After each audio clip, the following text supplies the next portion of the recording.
Hello students, welcome to all. तो students, इसमें हम क्या पढ़ने जा रहे हैं? इसमें हम आधुनिक भारत के बारे में पढ़ेंगे। तो इससे पहले मैं आपको कुछ बताना चाहता हूँ। इससे पहले जो मेरे वीडियोस आए थे, अगर आपने उनको ध्यान से देखा होगा तो मैं नहीं समझता कि ये सारे क्वेश्चन सॉल्व करने में आपको कोई दिक्कत होगी। तो यहाँ से क्या करते हैं, हम लोग एक एक क्वेश्चन को सॉल्व करेंगे और यहाँ पर किस तरीके से हम लोग आंसर पिक करेंगे, यहाँ से हम लोग देख लेते हैं। और कुछ आंसर ऐसे हैं जिनके नाम के आगे मैंने थोड़ा सा पिक लगाई हुई है। देखिए, ये 2-3 क्वेश्चन ऐसे हैं। अब इस पिक लगाने का सिर्फ एकमात्र उद्देश्य ये है कि ये क्वेश्चन आपको अच्छी तरीके से मन में याद रह जाएं। तो यहाँ से हम लोग थोड़ा सा पिक को देख के याद रखने की कोशिश करेंगे। आगे मैं एक एक करके ये क्वेश्चन सॉल्व करने की कोशिश करता हूँ, आप लोग भी थोड़ा सा ध्यान से इसको पढ़िए। तो ये सारे मोस्ट इंपॉर्टेंट क्वेश्चन हैं और मैं समझता हूँ कि ये हर 2 या 3 साल बाद ये किसी ना किसी पेपर में रिपीट होते हैं। आपके लिए मोस्ट इंपॉर्टेंट क्वेश्चन है। हम लोग आधुनिक भारत के बारे में पढ़ रहे हैं, तो हम एक एक करके इसको पढ़ना स्टार्ट करते हैं, इनके आंसर पिक करते हैं। तो यहाँ से हम लोगों ने सबसे पहला क्वेश्चन पढ़ने की कोशिश करते हैं। निम्न में से कौन भारत का मार्टिन लूथर कहलाता है? तो मार्टिन लूथर, कई स्टूडेंट ऐसे हैं जिन्होंने मार्टिन लूथर का नाम पहली बार सुना होगा। तो मार्टिन लूथर कौन है? मार्टिन लूथर एक समाज सुधारक थे जिनका नाम पूरे विश्व में फेमस है। तो भारत में भी वही समाज सुधार का काम करने वाले कौन थे? स्वामी दयानंद सरस्वती थे। यदि आपने पिक देख ली होगी तो आप लोग समझ गए होंगे कि पहले का जो आंसर है वो स्वामी दयानंद सरस्वती होगा। इसी तरीके से हम दूसरा क्वेश्चन पढ़ने की कोशिश करते हैं। यहाँ पर लिखा है, गुलामगिरी पुस्तक के लेखक कौन थे? मोस्ट इम्पॉर्टेंट बुक है ये और इसको थोड़ा सा हमें ध्यान से पढ़ना है क्योंकि कई बार क्वेश्चन हमारे पेपर्स में आ चुका है। तो गुलामगिरी के लेखक कौन थे, यहाँ से हम लोग देख लेने की कोशिश करते हैं। इसका आंसर है महात्मा ज्योतिबा फुले। अब देखिए, महात्मा ज्योतिबा फुले सभी लोग जानते हैं, बहुत एक बड़े समाज सुधारक थे। और यहाँ पर हम देखते हैं कि बरेली में क्या है, इनके नाम से यूनिवर्सिटी भी बसाई गई है। तो यहाँ से एक चीज़ और मैं थोड़ा सा बताने की कोशिश करता हूँ। ये जो क्वेश्चन है वो मैंने कहाँ से लिए हैं? ये क्वेश्चन मैंने 2 टॉपिक से लिए हैं। नंबर 1, जो इससे पहले हमने जो लेक्चर्स बनाए थे उसके ये क्वेश्चंस हैं। नंबर 1 समाज सुधार आंदोलन, धार्मिक एवं समाज सुधार आंदोलन, और दूसरा भारतीय राष्ट्रीय कांग्रेस के आसपास का परिदृश्य। तो ये 2 टॉपिक से क्वेश्चन लिए गए हैं। ये 10 क्वेश्चन है, मोस्ट इंपॉर्टेंट है। तो थोड़ा सा हम लोग इनको बार बार रिपीट कर ध्यान रखने की कोशिश करेंगे। आगे हम लोग थर्ड क्वेश्चन को पढ़ते हैं। लोकहितवादी नाम से कौन जाना जाता है? इंपॉर्टेंट क्वेश्चन है, तो इसका आंसर होगा गोपाल हरि देशमुख। तो मैं आंसर भी टिक कर रहा हूँ, आप लोग क्या करो, अपने कॉपी में क्या है, नोट्स बनाते रहो। इंपॉर्टेंट क्वेश्चन है। आगे हम लोग देखते हैं, थियोसॉफिकल सोसाइटी की स्थापना किसने की? थियोसॉफिकल सोसाइटी, जैसा कि हम लोग पढ़ रहे हैं, हमें ये नाम जो है वो इंग्लिश का लग रहा है, एक इंग्लिश वर्ड है। यदि आप ऑप्शन को ध्यान से देखोगे तो इसमें हमें इंग्लिश नाम सिर्फ एक ही मिल रहा है, वो मिल रहा है मैडम ब्लेवेट्स्की। तो जाहिर सी बात है, अगर आप थोड़ा सा सोचने की कोशिश करोगे तो इसका आंसर हमें मिल जाएगा, मैडम ब्लेवेट्स्की इसका आंसर होगा। बाकी तो सब हमारे इंडियंस हैं, यही थोड़ा सा हमें इंग्लिश नाम लग रहा था। आगे हम लोग देखते हैं शारदा एक्ट किससे संबंधित है? शारदा एक्ट बहुत ही फेमस एक्ट था स्टूडेंट्स। तो शारदा एक्ट जो थे, शारदा एक बहुत बड़े समाज सुधारक थे। तो इन्होंने क्या किया था, विधवा विवाह से संबंधित कुछ कानून बनाए थे, अपनी कुछ मांगें थी जो अंग्रेजों से मनवाई थी।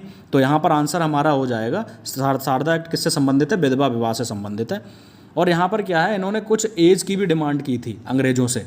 तो उन्होंने वहाँ पर फिक्स कराया था कि जो लड़की है शादी के समय उसकी उम्र कितनी होनी चाहिए, लड़कों की शादी के समय उम्र कितनी होनी चाहिए।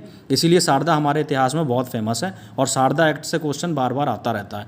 तो आप लोग थोड़ा सा ध्यान रखेंगे इसको। आगे हम लोग चलते हैं, सर्वेंट ऑफ इंडिया सोसाइटी की स्थापना किसने की?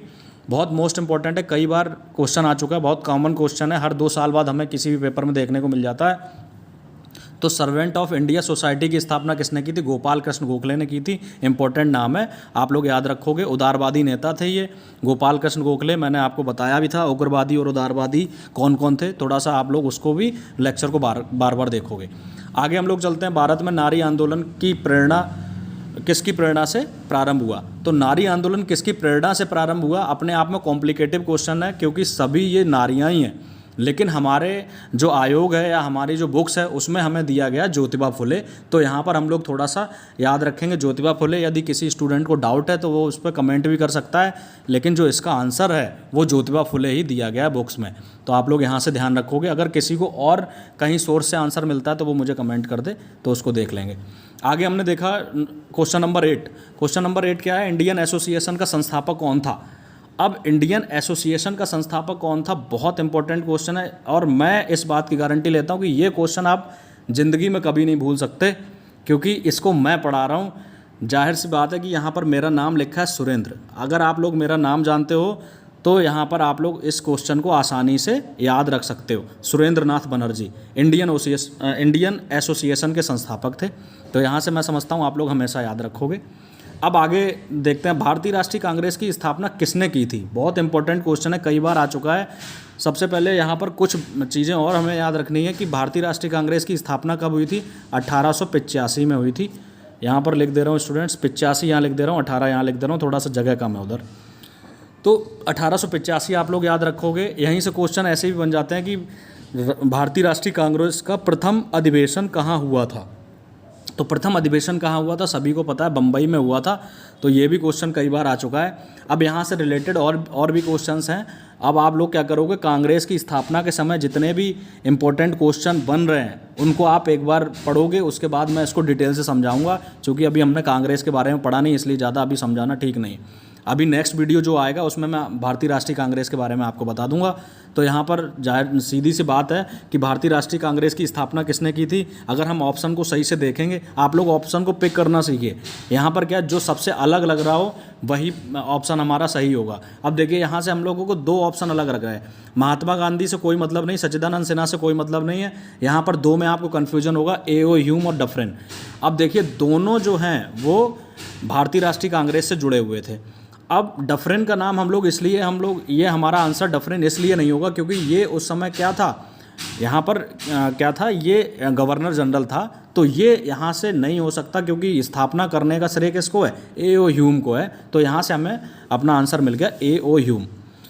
आगे हम लोग देखने की कोशिश करते हैं, कांग्रेस की स्थापना अधिवेशन के समय कौन उपस्थित नहीं था। देखिए यहाँ से हम लोग और थोड़ा सा समझने की कोशिश करते हैं ये क्वेश्चन क्यों इंपॉर्टेंट है, इसको एक बार समझ लेते हैं। भारतीय राष्ट्रीय कांग्रेस की स्थापना से पहले भारत में एक बहुत इंपॉर्टेंट संगठन था जिसके जो नेता थे वो कौन थे, सुरेंद्र नाथ बनर्जी थे। पश्चिम बंगाल में ये संगठन कार्य करता था। लेकिन बाद में क्या हुआ, सभी की सहमति से उस संगठन को क्या हुआ, कांग्रेस में मिला लिया गया। तो इतने बड़े संगठन को जब कांग्रेस में मिलाया गया तो सुरेंद्र नाथ बनर्जी का तो बैठक में उपस्थित होना अनिवार्य था। जो अधिवेशन हुआ था यहाँ पर सुरेंद्र नाथ बनर्जी का तो उस अधिवेशन में होना अनिवार्य था। लेकिन यहाँ पर क्या है, वो उस दिन उपस्थित नहीं थे। इसीलिए ये क्वेश्चन बार बार पूछा जाता है, भारतीय राष्ट्रीय कांग्रेस के अधिवेशन के समय कौन उपस्थित नहीं था। तो यहाँ से हमारा सीधा आंसर हो जाएगा सुरेंद्र नाथ बनर्जी। तो मैं समझता हूँ ये दो क्वेश्चन तो आप कभी भूलोगे नहीं जहाँ पर मेरा नाम कॉमन आ रहा है। तो ये देखिए मैंने इसीलिए यहाँ पर फ़ोटो भी लगा रखी है। और देखिए ये रविंद्रनाथ टैगोर की तरह लग रहे हैं और कुछ कुछ इनकी दाढ़ी मुझे मोदी की भी तरह लग रही है, मोदी जी की तरह ऐसी दाढ़ी है। तो ये सारे क्वेश्चन बहुत इंपॉर्टेंट हैं। आप लोग क्या करो, इसको बार बार रिपीट करो और क्या करना है, इसको अपनी कॉपी पे नोट्स बना के सुंदर सा लिखिए। और अगर आपको कोई दिक्कत होगी तो कमेंट मुझे करना। और बाकी अब नेक्स्ट चैप्टर में हम लोग क्या पढ़ेंगे, नेक्स्ट जो लेक्चर आएगा उसमें हम लोग भारतीय राष्ट्रीय कांग्रेस के बारे में पढ़ेंगे। तो आज के लिए इतना रखते हैं। Thank you very much.